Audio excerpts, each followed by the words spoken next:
After the cleansing of the leper and the restoration of the outcast in Leviticus 14, Leviticus 15 continues God's teaching about holiness in daily life, focusing on bodily discharges and physical impurities. This chapter is not about shame, but about separation and awareness. God was shaping a nation that recognized His holiness in every detail of life, even the most private and physical. Nothing was outside His concern. The Lord spoke to Moses and Aaron, saying, "Speak to the Israelites and say to them, when any man has a bodily discharge, the discharge is unclean."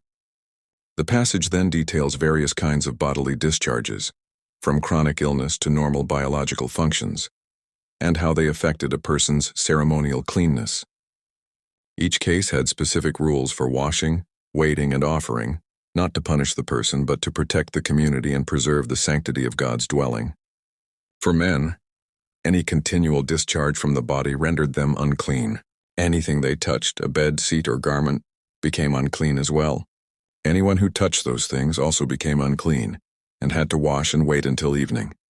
Once the discharge ceased, the man was to count 7 days for cleansing, wash his clothes, bathe in running water, and then bring 2 doves or pigeons, one for a sin offering, the other for a burnt offering, to the priest for atonement.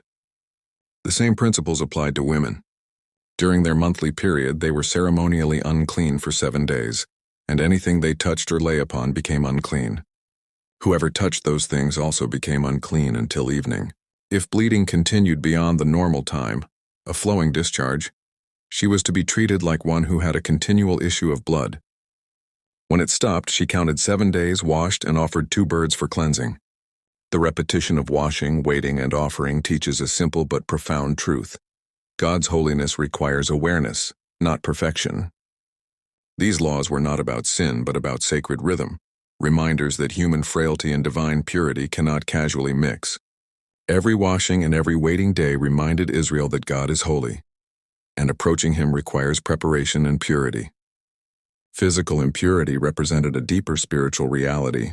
Just as bodily discharges were signs of human weakness and mortality, so sin flows from the heart, defiling and separating us from fellowship with God.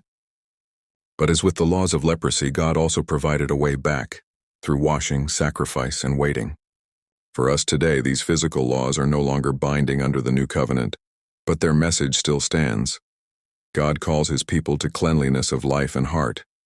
Ephesians 5:26 says that Christ sanctifies His church by the washing of water with the Word. The physical washings of Leviticus pointed to this spiritual cleansing, a renewal that comes through Christ's Word and Spirit.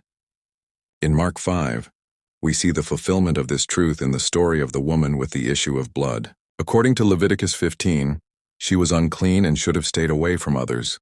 But when she reached out and touched Jesus' garment, she was immediately healed. And instead of making him unclean, His purity made her clean. That moment revealed the heart of God behind these laws. He does not create distance to condemn. He sets boundaries to protect and then sends His Son to cross those boundaries in mercy. Leviticus 15 ends with this command: "You must keep the Israelites separate from things that make them unclean, so they will not die in their uncleanness for defiling my dwelling place, which is among them."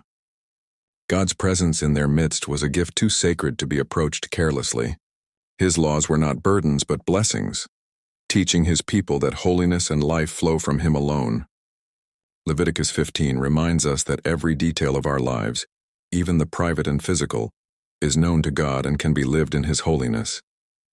It shows us that uncleanness is not the end. Cleansing is always possible. Through Jesus Christ, the one greater than every priest, we are washed, renewed, and made fit for the presence of the living God. Next comes Leviticus 16, one of the most sacred chapters in the entire book, describing the Day of Atonement, when Israel's sins were covered once each year through the blood and mercy of God.